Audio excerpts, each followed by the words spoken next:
right, folks, shall we get started? So, again, my name is Rebecca Parsons. How many people did not actually hear my keynote this morning? Okay. I'll try not to do a whole lot of repeating for the rest of you.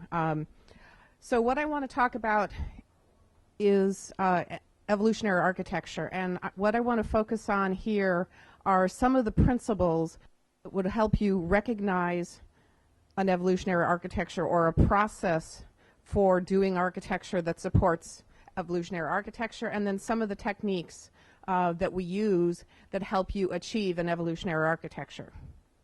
And I will try not to talk too much with my hands so the mic stays put, but I make no guarantees. So, the agenda.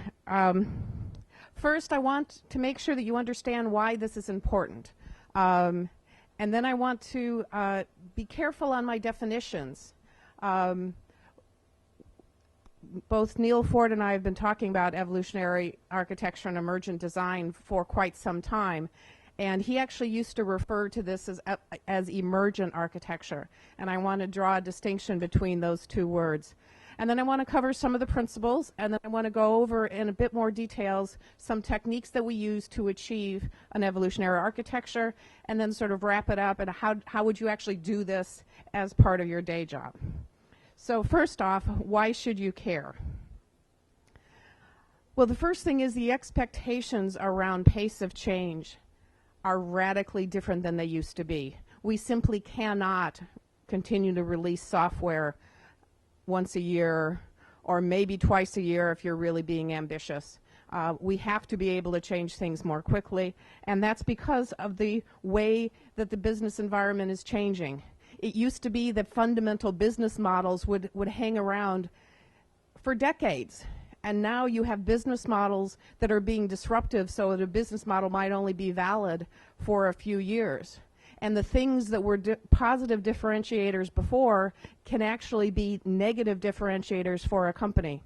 I worked with an Australian insurance company, and they were market leaders for years because of the precision of the underwriting model that they used to price their insurance policies. But that model had 87 parameters. And then all of a sudden people wanted a quote for insurance on the web. How many of you would fill out a form with 87 parameters just to get a quote? Never. And so all of a sudden what went from their crown jewel of their business was now a significant problem because they couldn't give quotes. They had no basis to be able to quote online, and their entire position in the market, their way of making money was compromised by that one change. And it's harder to predict the future. I get asked from time to time in my role, well, what's technology going to look like in 10 years? And I just laugh. 10 years previous, we couldn't predict what things would look like now. Some of them we might figure out some of them, but we're not going to get anywhere close to being able to predict these things. And unfortunately, a lot of the way we used to do architecture relied on the ability of some admittedly smart people to be able to sit in a room and figure out how people were going to need to use customer information in all of the settings so they could write these wonderful reusable components. And it was basically just guesswork. And unfortunately, usually they guessed wrong. And one of the other things that we've noticed, particularly in the internet age, is that there is a real spike. If your product goes viral, you have this massive opportunity to take advantage of a market that might be completely gone in 3 months. And if you miss that window, if you miss that ability to capitalize on what it is that the market is telling you about the desirability of your product, you can lose any potential to make money on it. So we have to be able to do things far more quickly than we've ever had to do them in the past. So this talk is called Evolutionary Architecture. And part of what we need to do is define what architecture means. And there is a blurry line between what constitutes software design, and by this I mean the design of the software as opposed to, user interface design, or that way, or design thinking, or that way it's used. We need to think about where that line is between design and architecture. And we also need to think about this difference between evolutionary and emergent. So I want to start there. Evolutionary, when I talk about evolutionary, think about evolutionary computation. Think about the biological theory of evolution, where you have some notion of fitness, and you have the ability to adapt, and hopefully that brings you closer to what constitutes fitness. If you look at emergent computation, which is also another field of study and computation, those are things like the game of life, where you have a very simple fitness function. But when we think about systems, what constitutes a good architecture for a sandwich ordering application when you're living in central London and you're surrounded by sandwich shops and there's no credit card information, and gee, if the thing happened to be down one day, nobody's going to starve to death. You're in central London. There are thousands of sandwich shops around. And you contrast that with your bank's system for keeping your account information online, or a trading application. All of those different systems have very different characteristics. It's not just simply, do I live or die? How much do I have to care about security? How do I make the trade-off between something that will make my performance slightly less but increase security significantly? For some applications, that would be a good trade-off. For others, that would be a very bad trade-off. And so one of the things that when we talk about evolutionary architecture, one of the first things that we have to do is say, what constitutes good for this application? How am I going to make these decisions? Because we need to decide in advance what the characteristics of a good architecture is for this particular organization and this particular system in this particular environment. And those things might change, but you have to start somewhere, and this will be the basis for making your decisions. And then design and architecture. Design is, and these are broad generalizations, so don't get too hung up on these definitions here. Design is much more internally facing to the code. Architecture is much more externally facing, about how code works together, about the characteristics of the system as opposed to potentially the individual code snippets. It's a blurry line.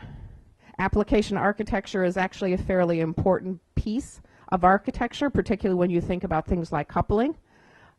But that also is very closely tied to design. So this is going to be more externally facing as opposed to inside the code, but some of these things equally apply. So then, what am I looking at in the distinction between emergent design and evolutionary architecture? When you do a standard refactoring, when you've got a new story and you've got something and you've got some existing code and you're looking at that and what's the best way to make this code do this additional piece of information. I have some set of code right now. I've got some application structure and I need to insert this new functionality. And I don't know before I start thinking about it what that new design is going to look like. And that design, if you will, is going to emerge on the basis of some fairly well-defined rules of what constitutes clean code, what makes code easy to, or difficult to understand, what are the kinds of patterns that are established within the code base already. But those are fairly generic. And what constitutes clean code in one place is probably going to constitute clean code somewhere else. These notions that we have about what good code looks like are not nearly as context-specific as those architectural decisions. But with evolutionary architecture, what we have is effectively we have a fitness function. And every architectural decision we need to make, we need to look at how that's going to change our architecture, how it's going to change the performance of that architecture in that fitness function. And so one of the very early architectural decisions that need to be made is, what is that architectural fitness function? What are the things that we need to care about the most? And we want to know what that is so that we can make a determination of what decisions have the most impact on our architecture. And that's going to help us prioritize things like when we make decisions, what spikes me, what we might want to run, what decisions we might want to actually protect to make it easier to change. So that's kind of the context of what we're talking about here. So these are the principles, and I'm going to go over each one of these in detail, but I want to highlight them first. The last responsible moment, and this talks about when decisions are made. Obviously, the longer you wait to make a decision, the more information you have potentially available to you to make that decision. But if you delay too long, then maybe you've done a whole lot of work that you have to redo. So one of the first principles is you want to think very carefully about what constitutes that last responsible moment. Architect and develop for evolvability. I think what we need to add evolvability to these ilities that architects always talk about, maintainability and flexibility and recoverability and all of those other ilities like recovery, which of course isn't an ility. Postel's law is going to help us make decisions about how parts of our system will communicate with each other. And then I want to talk about testability. I'm from ThoughtWorks, so I have to talk about testing at some point because everybody knows that's all we do is talk about testing. And then Conway's law, because actually one of the interesting things that we're seeing more of is the extent to which the way that we organize our development teams impacts our systems and impacts our architecture. So let's start with the last responsible moment. As I said, delay decisions as long as you can, but no longer.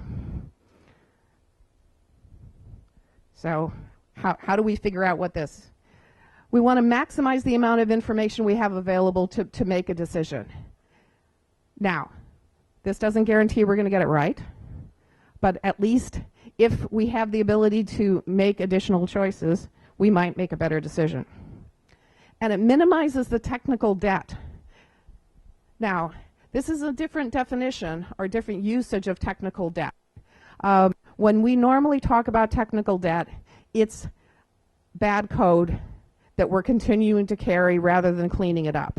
And the debt part of this is how long it's going to take to fix it, and the interest is the drag on development that comes from carrying that. Now, how does this last responsible moment play in with technical debt? Well, if you've picked a tool that is heavier weight than you need, that has more features or is more fiddly or has more configuration or is harder to work with, before you know you actually need those capabilities, every single piece of code that you write that uses that tool is harder than it needs to be. And that's the same kind of drag on your development process as bad code is a drag. So if you wait until you know you actually need a queuing system that does persistence or a communication mechanism that will guarantee delivery in order and only once, if you don't need all that, but all of the other communication you've done had assumed that, you've slowed down your development process. And so this is step one of where this architectural fitness function comes in.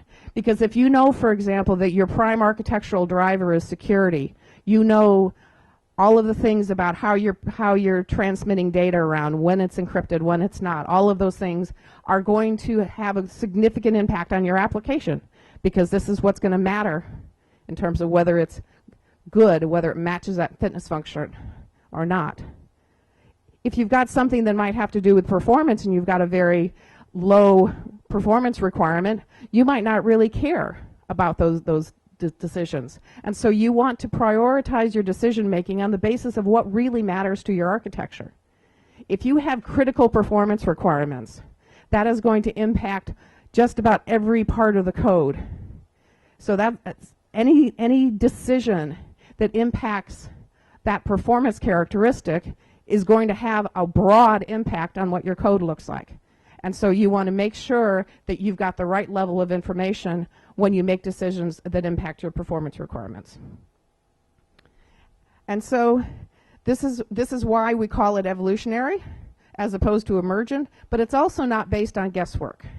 And unfortunately, the way architecture is done in many places right now, Your architects basically have to be very good at predicting the future, and that just doesn't work very well, particularly not now. So, next, architect for evolvability.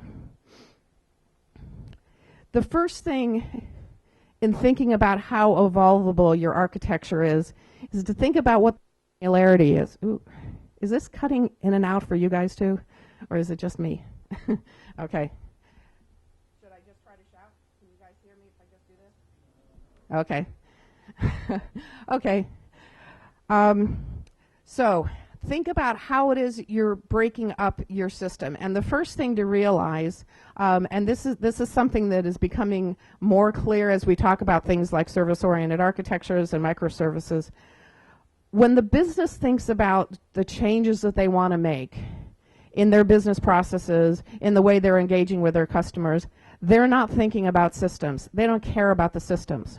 They're thinking in business terms. And so one of the first things that we found is the closer you can get for your systems to map to the way your business users think about the business, the concepts in the business, the activities that the business goes through, the behavior that the customers and the other users go through. The closer your systems can match to that, the more readily you'll be able to adapt your systems to do what the business wants, because they're going to think in their own terms about how they want things sequenced and how they want things to communicate. And if your systems reflect some technical purity that doesn't map to the way the business thinks about it, you're going to be fighting that separation all of the time. One thing that people very often don't think enough about is data. Who owns the data? Who needs to manipulate the data?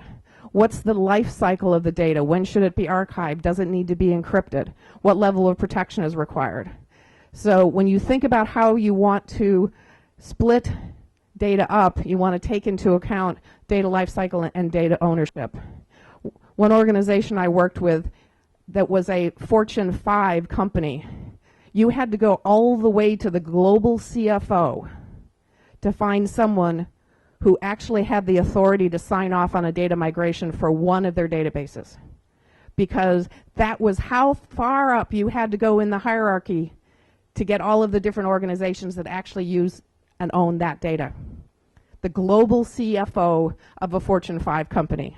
The first thing he did was hire somebody to do it for him, and the second thing he did is, and after we've done this, break up that data set, because I don't want to be in this position ever again. But people don't think about that. I talked about this morning as well, appropriate coupling. Some things should be coupled because they always change together, and you know they'll always change together, or they have to communicate, or you have strict performance requirements, which means you can't have the level of separation you might want.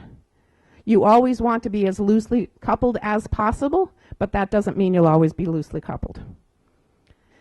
And then the lightest weight tooling that you can use, because that's going to give you the less drag, the lightest weight documentation you can get away with, because that's going to be easier to maintain and more likely to be kept accurate.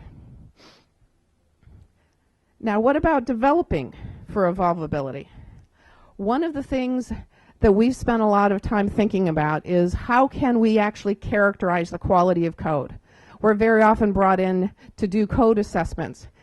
And although basically everybody knows when code's a mess, trying to just say to a CIO, your code's a mess, doesn't get you very far. And so we've started looking a great deal at metrics. And what we've found is that if you really want to think about how easy it is to change code, you care about how easy it is to read that code, how easy it is to understand that code. And so we've started looking at metrics that actually characterize how complicated is it to understand what's going on in this piece of code. And then, of course, if you're trying to clean up, how do you know where to clean up? The purist in me would like to say you get rid of all bad code. We all know that's not practical. And so you want to focus your efforts on the parts of the code that are changing a lot, and you find that out from your check-in logs. You find that out by talking to the business about what their plans might look like for next year. And you also focus your efforts on places that everybody's scared when they hear it's got to change. You know, When do the ops people get nervous? When something actually goes on a potential change log. Those are the places, and you want to prioritize those places and match them against what the software quality metrics tell you, and focus your places, your efforts in places where the code is a mess and it really matters that it's a mess. Because even if it's a horrible mess but it's never been touched in 5 years, with any luck you can throw it away before you have to change it. The purist in me does not like saying that, sorry. The next thing is to think about, there is no magic. You can't just say no code should be worse than blah. Because one of the things that we've found, ThoughtWorks since the late 90s has been doing code reviews for every developer we've ever interviewed. And we kept all of those code reviews. And so we ran those metrics across all of those different code submissions, and we had the results of what the manual code review was. And what we found is that for each of our different test problems over the years, there was a different minimum level of complexity required to actually represent the problem. So you could not, even with that small sample size, and admittedly these are relatively toy problems, even in that sample, you couldn't come up with a number that says this is the number below which you shouldn't go. Because for some problems, you needed a more complex piece of code to represent the specifics of the problem. That seems obvious in hindsight. But the number of people who say, give me the magic toxicity number that I'm not supposed to go below, because they want to know what that number is. I'm sorry, that number doesn't exist. What you do know is if your numbers are bopping along here and all of a sudden they go like that, something happened right there, and you want to know what that was. So rather than worrying about what the specific absolute value of these metrics are, stick it in your build pipeline and graph how it changes over time. And when those metrics start to go wrong, then you know I've got to take a look at something because something's going haywire. That also allows you to reassure someone who has just allowed you to take an iteration or two off and clean up some code that it won't get messy again because you're watching it. Now, reversibility is something else to think about. Whenever we make a decision, we know that these things are going to change. The whole reason we're talking about evolutionary architecture is because how often things change. There might be certain decisions that are important enough that you want to make it easy to change your mind. You want to actually take the time to put in whatever kind of scaffolding you need to make that decision reversible. Now, the Yagni principle still applies. You ain't going to need it. You don't want to make every possible decision reversible. There's no point. But there are going to be some key decisions that you know have great impact, and it's probably worth you taking the time to figure out how am I going to actually change this decision. Postel's law. Postel's law is going to talk about how we exchange information between different parts of our system. And the first part of this is be very conservative in what you send. Whether this is a message that you're sending out, whether this is an API that you're making public, be conservative in what you send, because you are making a commitment that you are going to do whatever possible to continue to have that information available to you. The reverse of this is be liberal in what you receive. If you're trying to do geolocation based on a postal code and you get a full address, don't validate the whole address. Asterisk, make sure you don't expose yourself to potential security flaws. But you don't want to validate the format of any other parts of the address, because if you do and they change that, you're going to have to change your application simply because you coupled yourself more tightly than you needed to be. If all you care about is the postal code, that's all you should be looking for, that's all you should be validating for. And that way, they can change whatever else is in that message, and you won't have to change. We can't ensure that you will never have to change, because maybe they are going to change something in the way the postal code works, but you can't get away from making that change. But you can get away from having to change your code when they change the way they're processing names. So only validate what you need. And this actually holds for any kind of information exchange. One of the things people often don't think about, when you've got a package and all of a sudden you want to do reporting against the package, and you start to write reports that are very closely bound to the database format of that package, and then all of a sudden you want to upgrade the package, and it's not just all of the standard usage you have of that package, but it's all the reports that you've hung off. And we had one situation in which there were 157 different reports tied to the database of one package.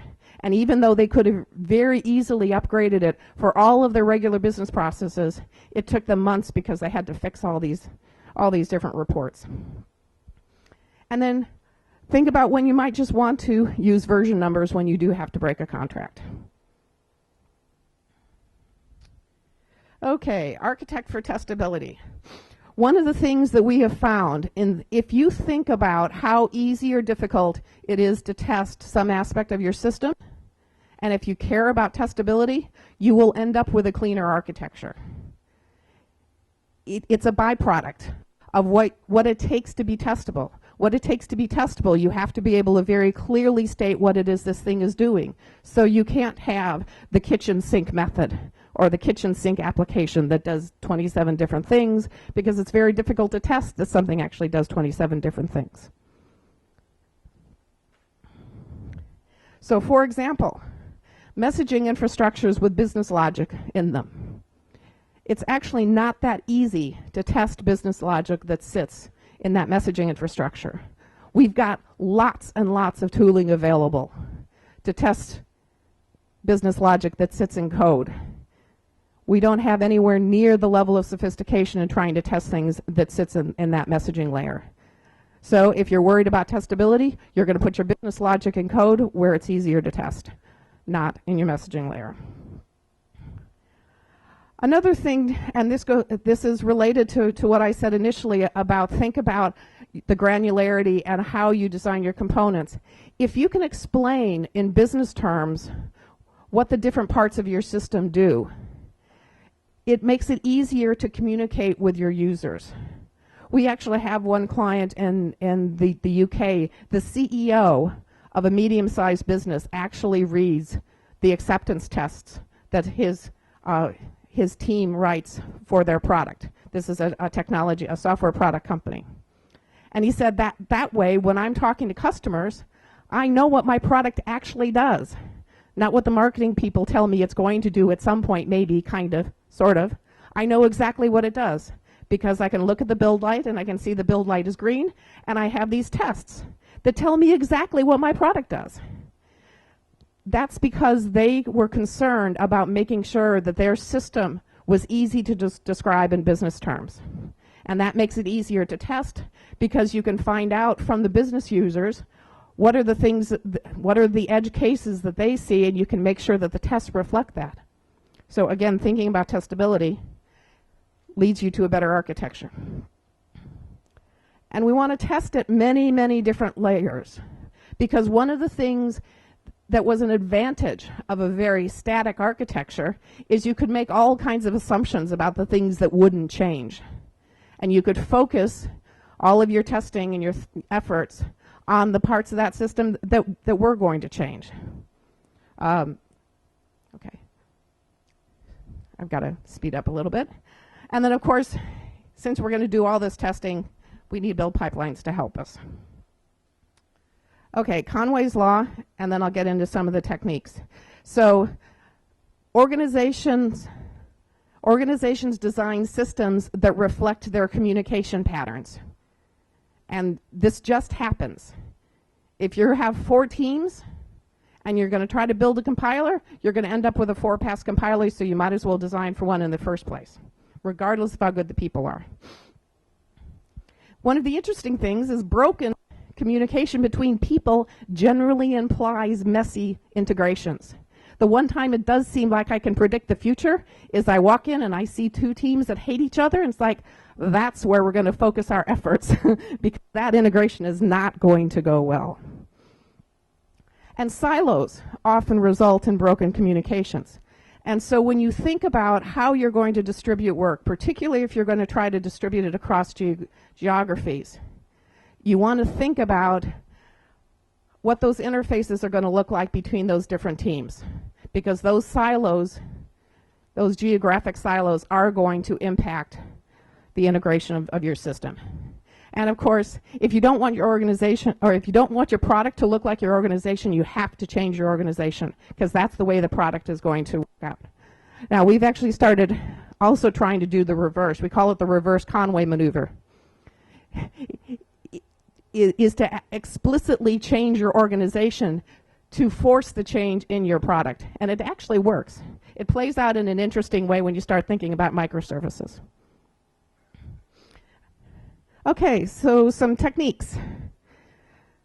I talked a fair amount about database refactoring this morning, but basically, this is the idea that you're going to decompose any large database change into very small independent changes that are very easy to test, in particular to test the migration. So each large change is decomposed into triples, which represent the small change to the data's representation, the change to the code to access the data, and most importantly, the migration. And then you compose these together into this larger change. You can test the migrations independently, and then you can make sure that that means the overall migration has succeeded, and you can identify which of the particular changes actually breaks your migration, because migrations always break. And figuring out what it is that is wrong when you're trying to do a data migration is much harder than it sounds intellectually. Okay, continuous delivery. Again, I spent a fair amount of time on this morning. We want to automate just about everything in the system. We want to automate the environment, deployment, and configuration. We want to automate the builds using continuous integration. We want to automate testing at all levels, including functional smoke testing, making sure your endpoints are available, all of those different things in different environments. But this is the key. Deployments should be boring.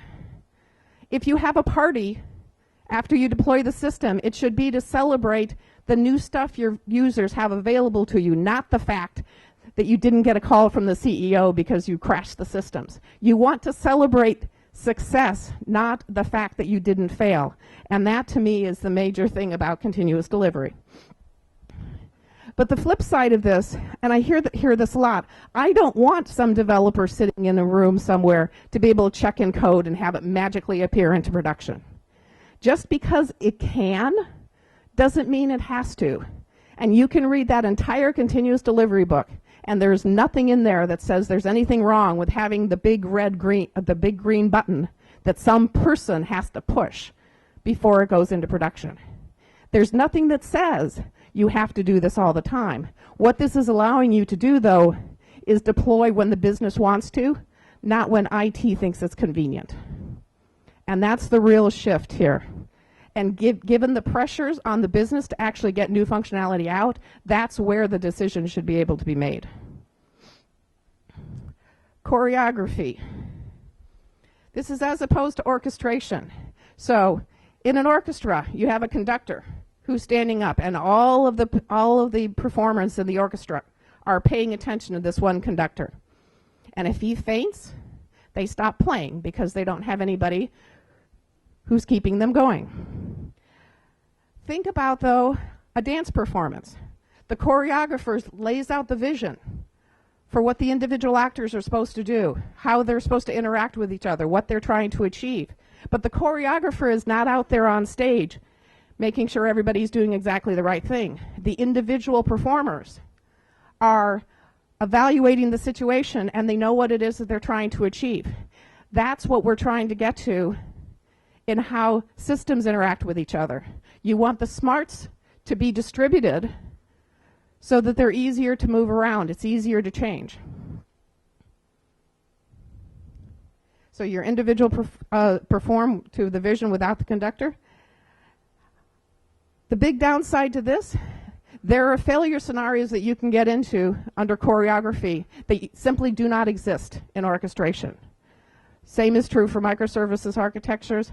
There are things you have to test for. There are conditions you have to provide for in your code that you simply don't have to if you're using orchestration. So you've got a trade-off that's going there. And the last thing I want to talk here is contract testing. And what this does is it allows teams to work as independently as possible.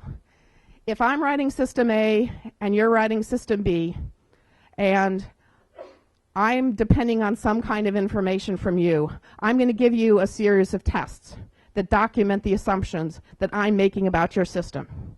And then you can merrily go on your way and do whatever you want on whatever time scale you want. And the only time you have to pick up the phone and talk to me is if one of those tests break. And I can do whatever I want. I can develop on whatever time scales. And I know that I don't have to worry about you because you're going to call me when my test breaks. And what this allows is the maximum amount of independence between teams. We're documenting the assumptions that different systems are making of each other, which also makes it easier to swap out those components. If I want to completely re-implement system B, I've got all of the tests from all of the other systems that say these are the assumptions we're making. And so I know what it's going to take to replace system B with something else. I can completely swap out a component because all of that mystery, all of those magical assumptions that nobody ever remembers until it's too late, are documented in those tests. This is a form, really, of Postel's law, where I'm telling you these are the things I absolutely positively need for you to do for me. And just as an aside, some of the best enterprise architects I've ever met, that's the information they have in their head. Where do things go horribly wrong? What are those assumptions that everybody forgets about until they change the system? So, first step of an evolutionary architecture, define your fitness function. Decide what it is that's most important to you. Delay your decisions as long as you can. Decide what it is you want to spike. Decide what decisions really matter. Some of that is also organizationally specific. If you've got a 6-month procurement cycle, you might not be able to do some of these things. Understand, though, the various forms of technical debt. Implement evidence-based reuse. Don't try to be speculative. People sometimes think evolutionary architecture means you've designed for and architected and developed for every possible change. Sorry, you can't do that. The vast majority of those changes aren't going to happen anyway, and you've just added all of this code that you've got to maintain, you've got to run, people have got to understand. So don't try to predict the future because you aren't going to succeed. And then create and maintain the testing safety net, because making some of these wholesale architectural changes, if you don't have a good testing safety net, it is irresponsible. You shouldn't be making some of these large-scale changes unless you know you've got the right kind of tests there to ensure that you haven't fundamentally broken your system. So that's an evolutionary architecture. Thank you very much.